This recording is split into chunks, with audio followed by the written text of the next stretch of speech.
কথা বলার স্বাধীনতা, ওয়াজ নসিহতের স্বাধীনতা, আমার কাছে মনে হয় যে আসলে যে বিদায়ী যে প্রধানমন্ত্রী যিনি চলে গেলেন, আসলে উনি কিন্তু মুসলমানের সন্তান ছিলেন, আসলে নিঃসন্দেহ, ঠিক আছে, মুসলমান সন্তান ছিলেন।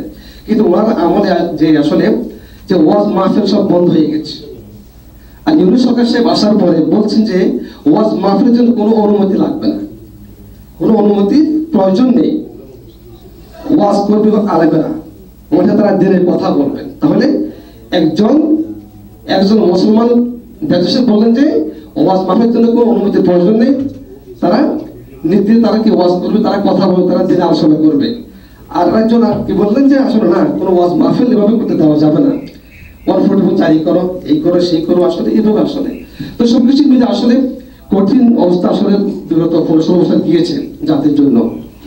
তো আসলে আল্লাহ পাক যখন চান, আল্লাহ পাক কালাম মজিদের সূরা আল ইমরানের 26 নম্বর আয়াত এবং 27, আসলে সেখানে কিন্তু এই যে যারা এই রাজত্বকে পাবে, আল্লাহ কাকে রাজত্ব দান করেন, আল্লাহ যাকে ইচ্ছা রাজত্ব দেন, আবার যাকে ইচ্ছা রাজত্ব আল্লাহ পাক ছিনিয়ে নেন।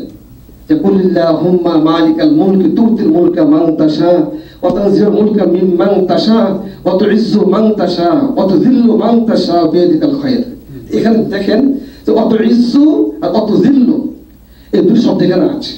ওয়া তুইজ্জু মানে কি, অর্থাৎ আল্লাহ যাকে ইচ্ছা ইজ্জত সম্মান দান করেন, আল্লাহু আকবার। দেখেন, আবার যাকে ইচ্ছা ওয়া তুযিল্লু, আল্লাহ জিল্লত দেন, আল্লাহ বেইজ্জতি দেন। তার মানে আপনি এমন সময় যাচ্ছেন যে যাওয়ার আদরটা আপনি আসলে বুঝতে পারছেন যে আসলে আপনি আদৌ কি দেশে আছেন না আপনি কোথায় চলে যাচ্ছেন, বলতে পারছেন না।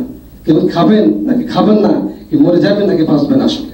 তাহলে অর্থাৎ আসলে সবকিছুর সীমা আছে, সবকিছুর সীমা আছে আসলে।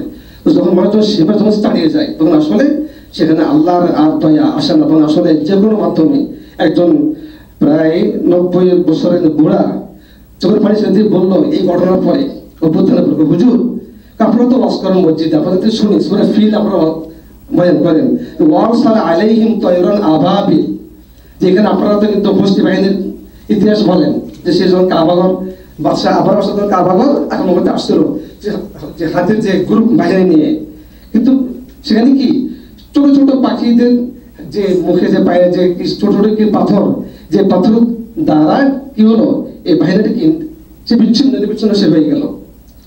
কারণ মসজিদ আসলে আল্লাহ পাকের ওই কিছু আসলে এখানে যে আমাদের জুলে অবশ্যই সেটা হয়েছে না হয়, এখানে যারা অস্ত্র সমস্ত যাদের অবস্থান, তাদের সাথে যে এই ছাত্ররা কথা, এই ছাত্ররা তাদের হাতে কি আছে, কোন নিরস্ত্র আসলে তাদের হাতে আছে পাথর লাঠি, আর কি আছে।